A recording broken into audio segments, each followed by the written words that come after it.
We're going to talk about the Middle East. Shocking no one. Good to see you. Good to have you back on the show, my friend. Always great to be here. I'm actually looking forward to this as much as my own show now. I'm glad. I really have fun talking with you, and you offer a it's a unique insight. I think that's where the value comes from. You just have a different way of looking things, and of course, the horrors and the fog of war are difficult to come up with solutions. But it always helps when you have some sort of a strategy or a plan. If you're getting into a conflict, which I don't know that we have here, going to Ukraine, I just can I, before we talk about the Ukrainian president offering this sort of the peace through strength solution, as I understand it, real quick, I just wanted to get your reaction on what I thought. My immediate reaction was to laugh, but the genius of being able to plant bombs inside pagers and walkie-talkies that the Hezbollah people had.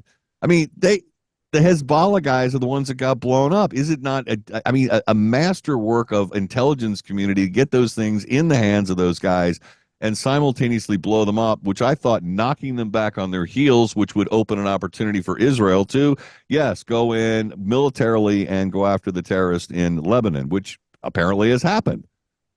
Yeah, in terms of just statecraft and of the intelligence ability to do that, it's truly an unprecedented event. Yeah. It's never been done to that extent because there was so much complexity and so much time necessary to set up shell companies and to make the recipients think that it was a trusted agent and all that kind of stuff.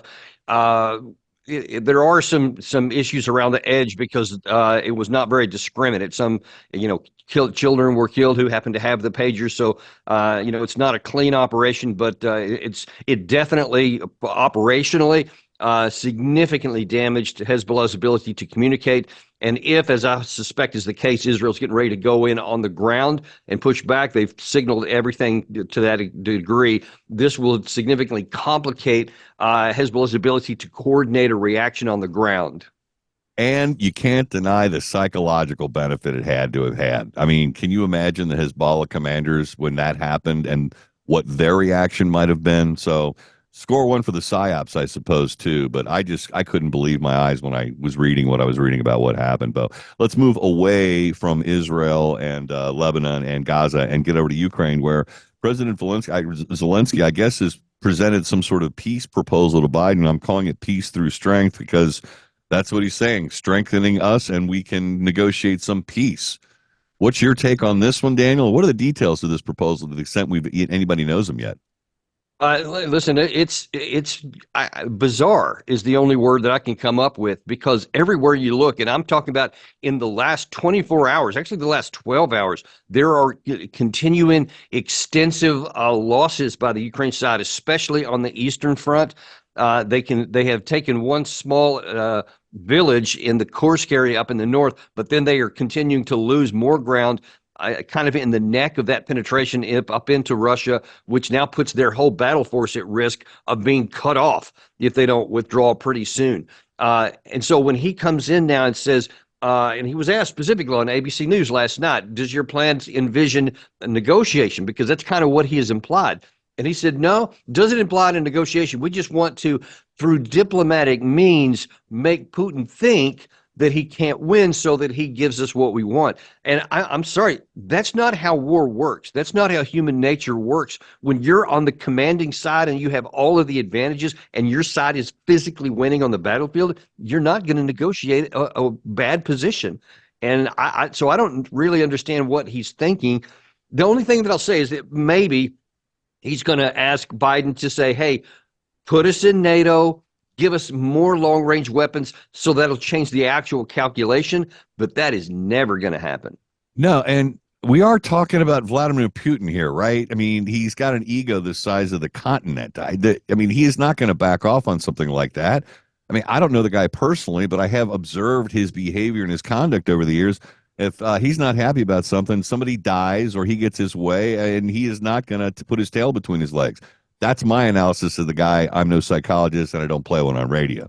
But going back to the long-range missiles, I heard the other day, and I'm sorry I can't recall the source, and my apologies, but I'll just gauge your reaction on this because it sounds logical coming from Vladimir Putin. He told us, do not sell those long range missiles to Ukraine and do not let them hit the interior of our country, or you, my friend, United States, have started World War III. In essence, they have nuclear capabilities and they will be willing to use them. Any truth to that? Or is that anything you heard? My understanding, this was kind of like back Yeah. channel communications. Yeah. There have been. I actually have heard some sources who claim to have knowledge about some of those back channels, and the claim is that Russia's was very, very emphatic about what they would be willing to do. They certainly wouldn't go to nuclear weapons immediately. Like if we authorized long range missiles and they were used, and the reason, by the way, that he says this is because those missiles are so sophisticated, both in their operation and in the targeting mechanism. It requires satellite guidance and satellite target identification, which Ukraine doesn't have. So Right. it will only be at our direct engagement, which many people in the West have admitted to, ironically. But the bigger issue is that the missiles are not going to change the course of the war. Even if it didn't escalate, it's not going to change anything because there's not enough of them. We don't even have enough. As our Secretary of Defense openly admitted, we don't have enough. But what Russia has claimed is that if that happens, even on the tactical, in conventional format with missiles, then they will respond in kind. And we don't know for sure what they mean. But so I think that they would possibly strike like ammo depots in NATO countries if that happens. And of course, now then you've got Article 5 implications. And then I think that's the other reason why they didn't mention the nuclear capacity, because if NATO thinks they're going to enter the war, then Russia, in their view, will have no choice because they can't handle conventionally NATO. Then they're willing to use tactical nuclear weapons. And man, I'm saying, why even toy with that possibility when there's nothing to gain even conventionally? Don't do it. Yeah, I share your concerns along those lines. But pivoting over to broader concerns, you just pointed out, we don't even have enough of these missiles. And I'm thinking along the lines for our own protection benefit or any conflicts we might be involved with. Something I hear and read repeatedly over and over again. It was back when we were talking about the 155 millimeter shells. We're running out of those. Well, it's only old equipment and we aren't going to. Fine, whatever. We're trying to build up Japan's army. We're trying to build up Israel, supplying them with weapons. We're supplying Ukraine with weapons.